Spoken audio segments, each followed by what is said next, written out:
So hello, today we will learn about vector spaces. So we will formally define what is a vector space. And in order to do so, I first want to give you the definition of a Cartesian product. So what do I have here is we're going to start out with two sets, one x, one y, and then we write this x times y to denote this set of tuples, where the first element in the tuple comes from x, and then the second element in the tuple comes from y. And so in this case here, the order is important. So really the first element will always denote something from x and the second from y. So this is different as in a set where things, for example here, if x and y are the same set, then you could have xx with x being the same element. And this is called the Cartesian product of x and y. And so let me first give you some examples here. So we could have just take x to be r and y also to be r. So like look at this one. Well, that is just the elements x, y, where x and y are in r. And this could be also thought of just being R2. So that you should already familiar with. You might think of this already as the vector space R2 as in terms of adding more structure. But here I really want to just look at the sets. But I could also have just randomly, let's say we take some finite sets, say AB times 2, 4, 5, let's say. So what would we get here? And since it's finite, I can really tell you the elements. So we have here in the first coordinate A, and then we pair it up with any of the second. So 2, 4, and 5. And then we can also put B in the first coordinate and then have 2, 4, or 5 in the second coordinate. So I already said it here. This here we call the first coordinate. And then this is we call the second coordinate.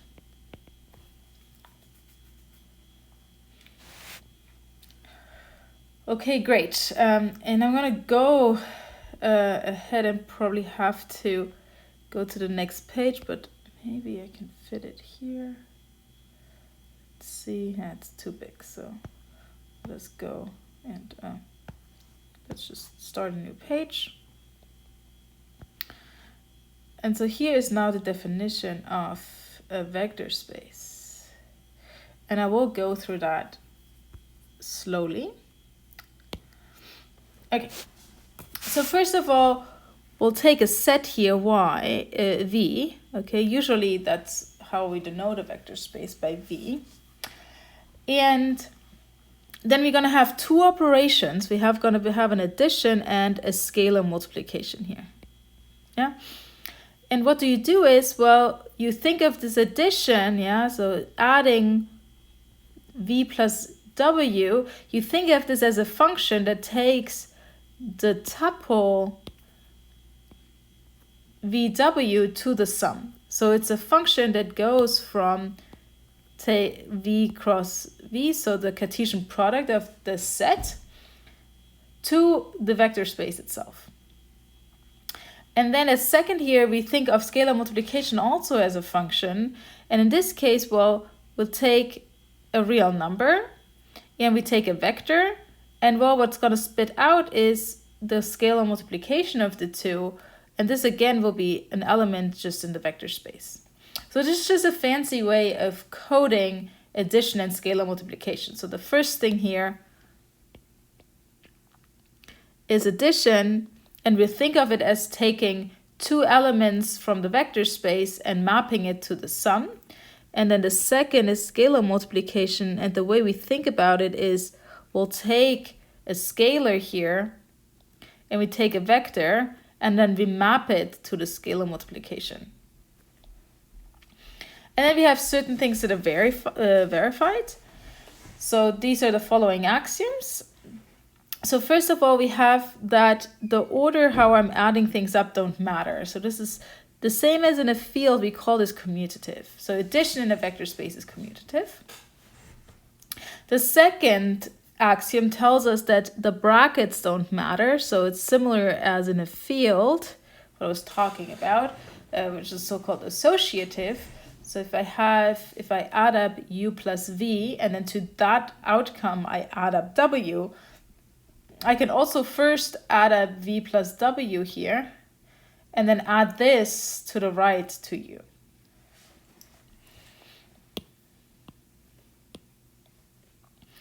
The third axiom tells us that there exists this zero element here. So if I add a zero element to v, it just spits out v itself. And this is called usually the identity element. And then also similar to the field, I have an additive inverse, yeah? So for every element in the vector space here, I find another one such that I can add these two up and I get the neutral elements from axiom 3. Note that axiom 4 without axiom 3 doesn't make any sense because this refers to this element 0 here, and the 0 element comes from axiom 3. Okay, and so this is basically all it comes from addition. And so if you go back to the definition of field that I've given in a live lecture, then you can see that this is really one-to-one correspondence to that. And this is no coincidence. This is something called a group. And we won't go into this. It's just for you as some extra knowledge if it pops up in another class of yours. But this is a commutative group. Okay, and so now axiom 5 through 8 will tell you more about how scalar multiplication works and how it interacts with the addition. So the first thing here is that if I multiply any vector by the 1, and here, note that this 1 here is an element in R. So it's the 1 in the real numbers. So it's kind of to think that the multiplication of the identity element of R acts sensibly under the scalar multiplication. And then this here will tell you that it doesn't matter if I first do multiplication in the real numbers, so that's what this would be, and then scalar.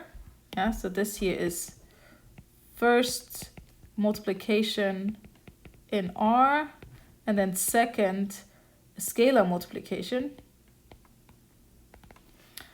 And then the other one here, this part here is twice scalar multiplication.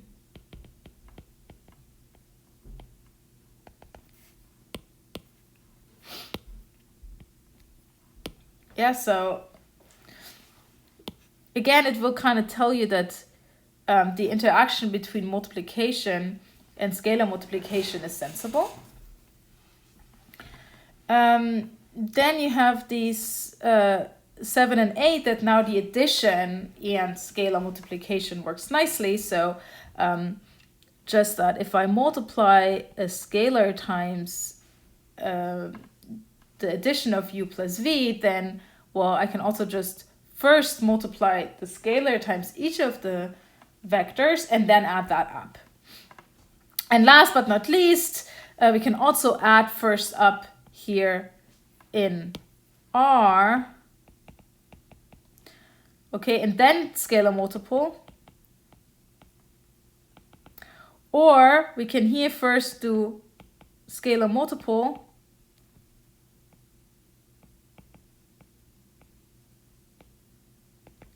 and then here this addition in V. Yeah, so I want to make this more precise. Yeah, so if you look at this here, so what do you have? You have here lambda plus mu, and let me write times V.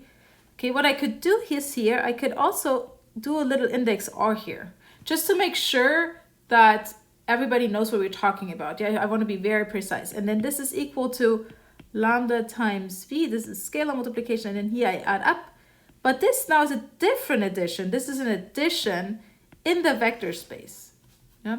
So that is very important to take track of or be aware of, that here we have two different additions. One is we adding up things over R and addition in the real numbers, as we know. And then this other addition here on the right-hand side is an addition in the vector space. So at the beginning, when I do my proofs, might refer to these sub-indexes, but we'll definitely drop those in a week or two. But we want to be very aware of where our operations are happening. Are their operations are happening in the vector space, or are they happening in the real numbers? Okay, so this was a lot of technical axioms and technical things. So let me now just go ahead and give you some examples.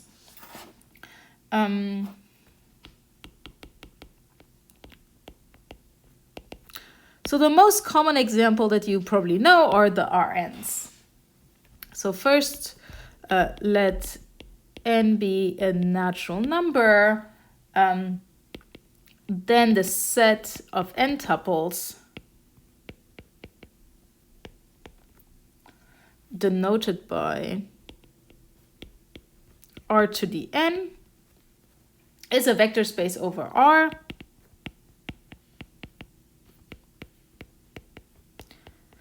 Okay, and so let me just go back one more time to the definition here.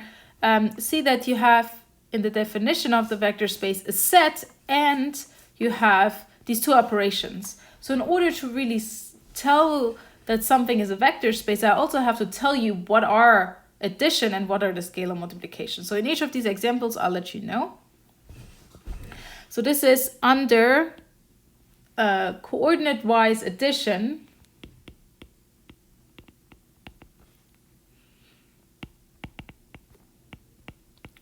And the traditional scalar multiplication. So this is really the operations that you all know from 33a.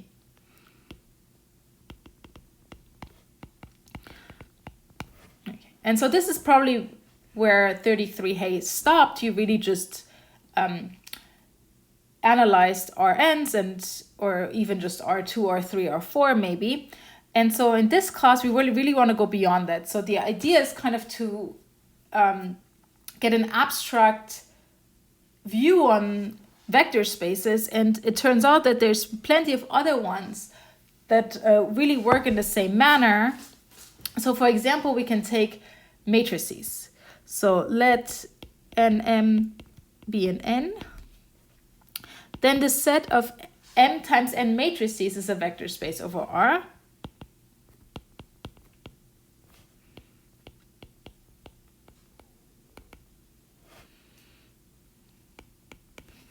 Which we denote by m index m times n R.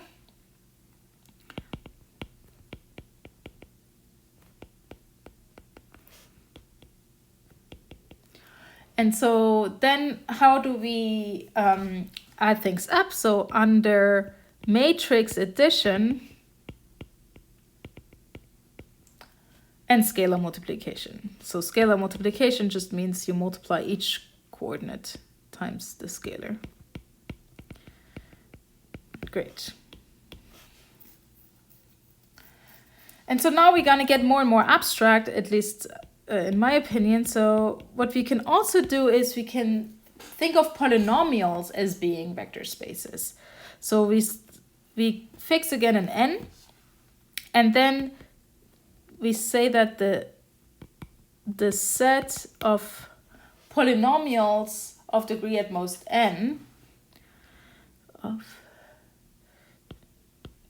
degree n real valued polynomials. Okay, and so with this we denote by Pn of R is a vector space over R.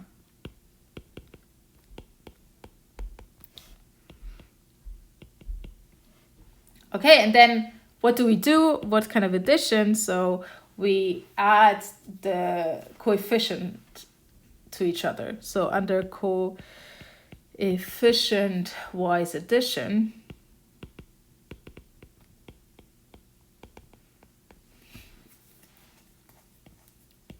and scalar multiplication.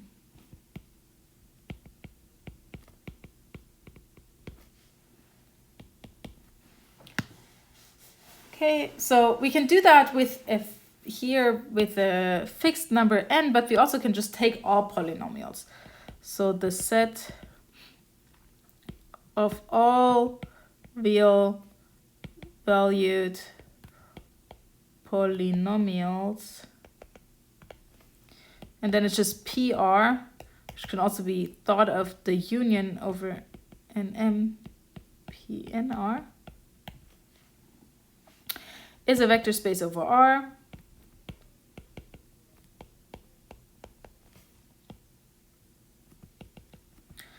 under the same addition and scalar multiplication.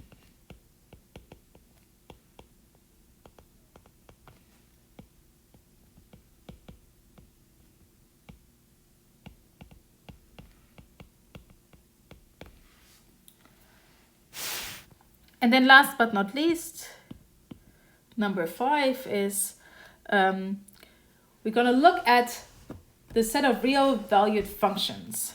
So suppose x is a non-empty set, so it's always important it's non-empty, then the set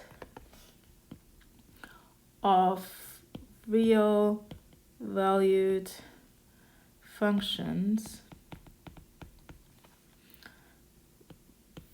from x. So how do they look like? So it's it's functions that have domain x and are mapped into R.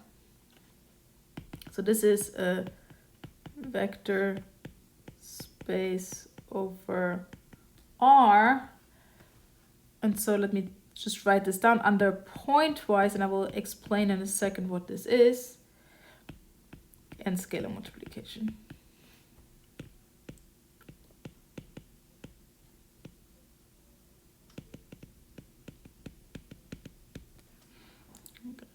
Thanks. I have it here. So what is pointwise addition here?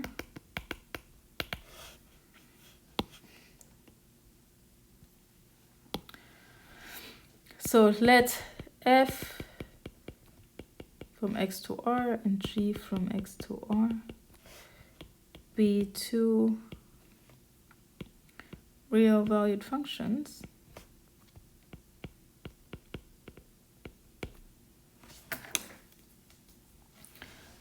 So what do you have to do now? Yeah, you want to add here. You want to add in the vector space. So we have to define what f plus g is.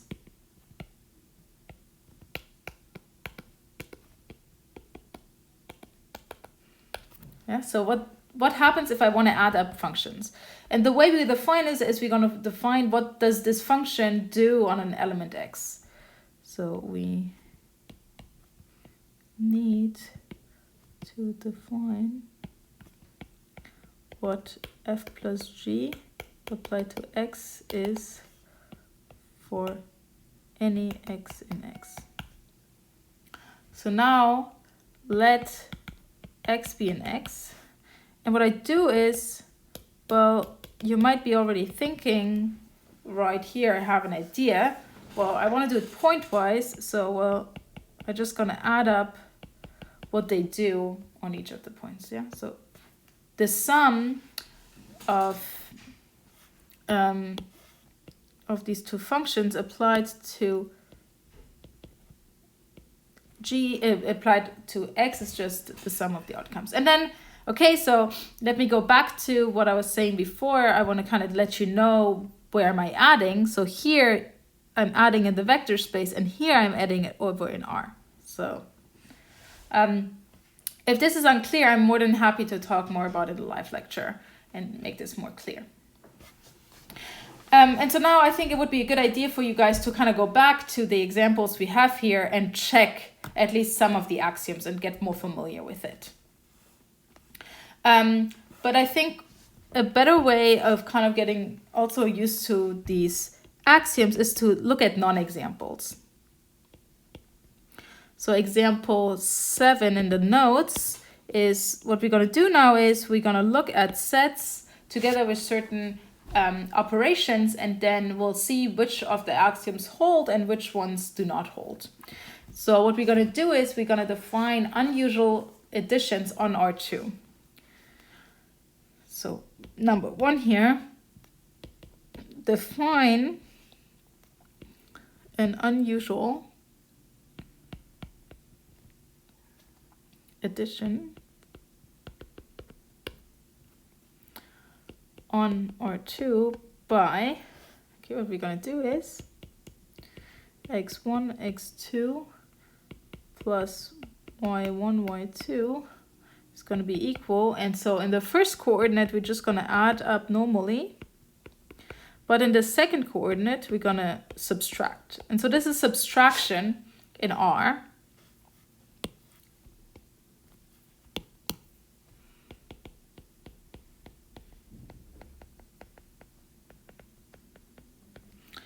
Okay, why am I saying this? Let's go back to the definition here. See that formally, in a vector space, we have not defined what is subtraction. So we cannot write something like v1 minus v2. This does not work. Yeah, because this operation here has no meaning here. And I'll get back to that later, but really keep it in mind that in a vector space, we cannot really subtract. In some weeks, when we get more used to what this all means, yeah, then we might be able to kind of abuse notation in order to do so, but I'll try to actually not really do that during the lecture. Okay, but in R, we are allowed to do whatever, like all the things we know. Okay, and so we put this together with the usual scalar multiplication.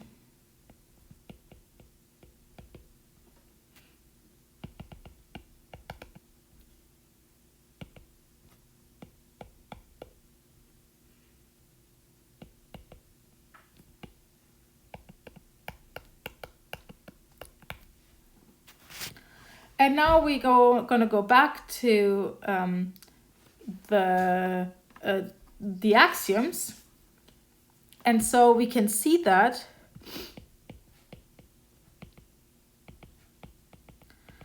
axiom 3. What was this? So you probably want to pull out the lecture notes. I don't want to scroll up and down all the time.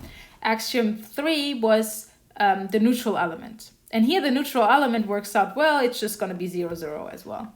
So this works out. Then axiom 4 works out in the same way.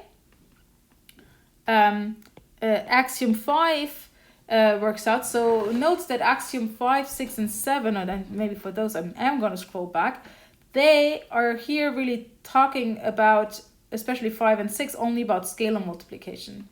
And since we took the normal scalar multiplication, they will definitely hold. And we also have that axiom 7 holds.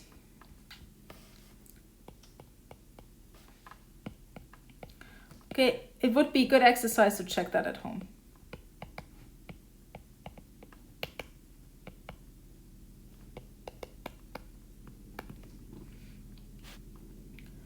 Okay, but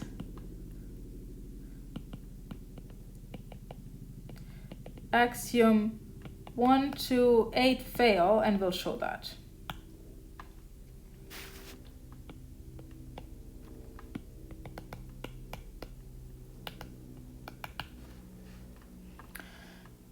So the best way of demonstrating that an for all statement fails, so let's go back to here.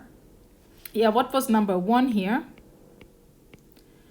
It said that, well, for all elements here in V, something holds. And so in order for this to fail, that means you just have to have one example where this is not true. Yeah, because if you have one counter example, then this axiom is false because the axiom will tell you that it should hold for all of them. And then the same for axiom 2. It's for all of these. So again, if I have one counter example, that's enough, and similar for 8, yeah? It says for all, blah, blah, blah. So in this cases, in order to disprove axiom 1 to 8, we're just going to pick up a counterexample. And what you want to do is you want to really stick to an easy as possible. Yeah, you don't want to make your life more complicated. So usually I try to do with like just ones and zeros. So let's look at this here. So let's have 0, 1 plus 0, 0. Well, then by definition, let's scroll up a little bit so we have the definition in view. Well, I'm going to have for the first coordinate, add up the two first coordinates here. This gives you 0. And for the second, I'm going to take x2, which is 1 here, minus 0. So I get here 0, 1. Okay, so this is if I add them up in this way. Let's add them up in the other way. And you might already see what's happening. So first doesn't matter, but here I'm going to get 0 minus 1, yeah, because I switched the order. And then this is going to be 0 minus 1. And so then you see that these two are unequal. And they should be by axiom 1. Okay, so this is axiom 1. Let's go to axiom 2. And somewhat here, the ideas are very similar, yeah? Somewhat, if I switch up the brackets, then the order in which I'm going to compute them is different. And so so the minus will go in front of different things. Okay, so let's see this. Okay, see again, I'm making my life very easy. Yeah, I want to just make as many zeros as possible. So let's see what here happens. Well, if I add 0 plus 0, I just get 0, 0, 0, 1. And then look, we've already computed this up there. This is 0 minus 1. Let's do it the other way around, yeah, where I'm first adding up 0, 0 plus 0, 1. Well, this gives me 0, 0, and here this I've already computed above as well. Okay, but now, well, again, first coordinates just 0, but now I'm going to have 0 minus minus 1, so I get 1. And then again, I can see that these two here are not equal, and so this goes against axiom 2. Great. And how does that happen? Well, the thing is that here in the first part, yeah, you only add this one 1, so you get 1 minus in front. And so here in the second, if you think about it, well, you add it to this, and then you add it again to this, so you get minus minus and get plus. So last but not least, look at axiom 8.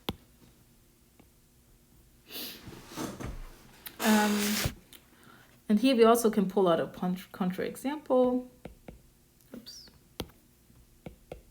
Plus 1 times 0, 1. This is 1. This is 1 times 0, 1. This is 0, 1. Okay, but then if I have, let's say, 0 times 0, 1 plus 1 times 0, 1, this gives us 0, 0 plus 0, 1, and then this we already computed above as well. We can always go back to that. Gives me this. And now again, I see that these two are equal. That these two are not equal. And see, the way this goes again is like, in the upper one, I don't have to, I'm not going to add this guy to anything. Yeah, so this is how we get always the minus 1 inside. Okay, and so this is how you can see that like sometimes these axioms fail. Let's go to a second example. Again, we define an unusual addition and an unusual scalar multiplication in this example. Define an unusual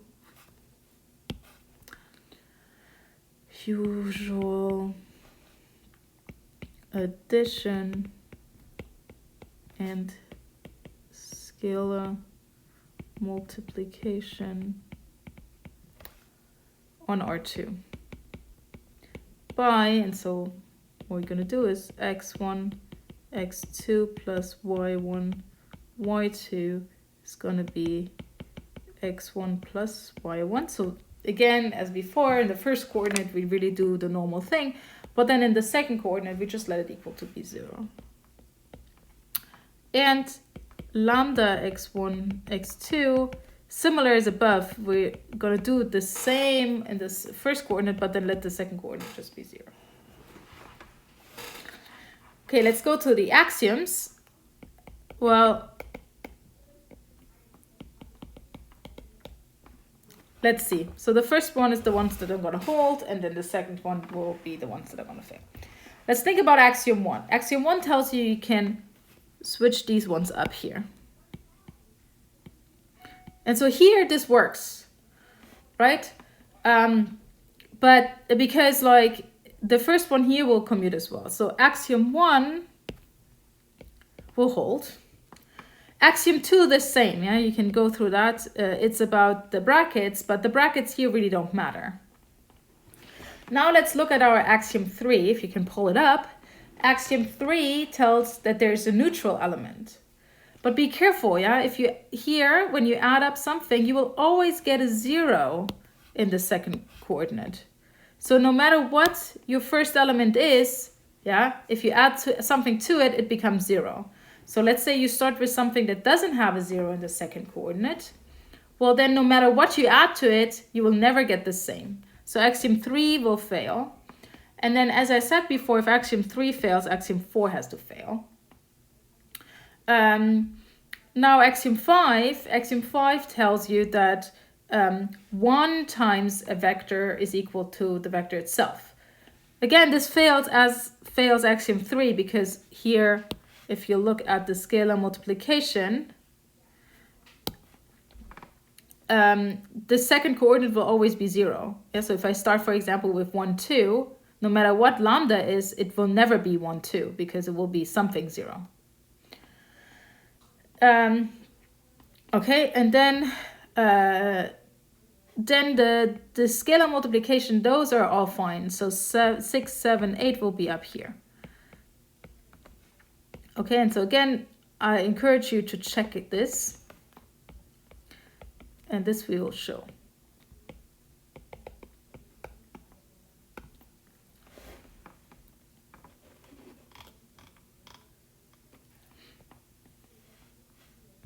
Okay. So let us start out with axiom 3. And here we learn a new proof strategy, which is proof by contradiction. Oh, I guess I have to do it again. There you go. So what is a proof by contradiction? The way it goes is you suppose the opposite of what you want to show. Then you make arguments using the statement. So in this case, we call it statement P. And then you reach a contradiction. And you always have to explain why that is a contradiction. A very common contradiction is, let's say, 0 equal to 1. Yeah, 0 is different than 1, so this is a contradiction. And so then in the end, once you reach the contradiction, you conclude, as you always in the end of a proof, you conclude that the statement P does not hold. So what does that do us here in axiom 3? What we do is, well, suppose towards a contradiction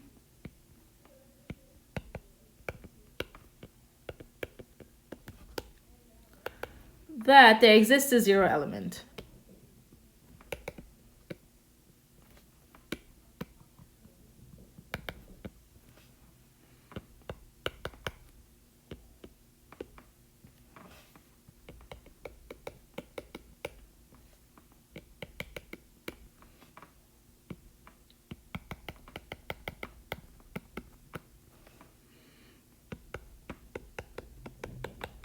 Yeah, and so here see that I wrote this element 0 as like this one element. So that this is a placeholder for a certain tuple. The thing is, it's not enough to check that the 0, 0 here is not the 0. Because the axiom just tells you there exists a certain one, but it doesn't pin down which one it should be. Yeah, so if you define an unusual addition on R2, it could still be a vector space, but the neutral element could be a different one. Okay. But now what do we do here is now, so now this implies that 0, 1 plus the 0 element should be 0, 1. But by the definition of addition, yeah, up here, the second coordinate of this always has to be 0. So that gives you a definition, contradiction.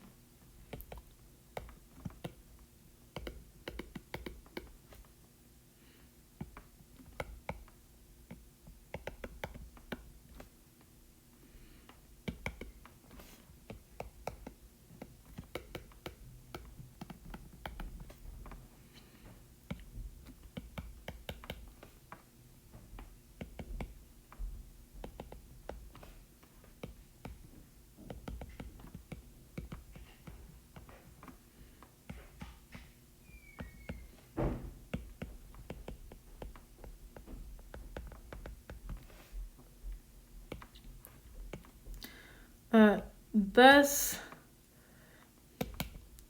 they cannot be such an element.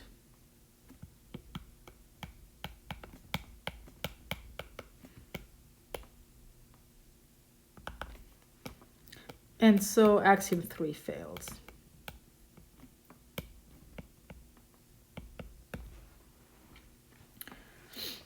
Okay, now this is axiom 3 and the other ones are a little bit faster. So axiom 4, as I said, if axiom 3 fails, axiom 4 makes no sense because this will refer to this unique element coming from axiom 3. But if this unique element doesn't exist, this element doesn't exist, then axiom 4 cannot hold. So as axiom 3 fails, axiom 4 does not make sense. And then axiom 5 here, let's see. It says that lambda times, it says that 1 times an element should be the element itself, but this here by definition is 0, 0, and this is different from 0, 1.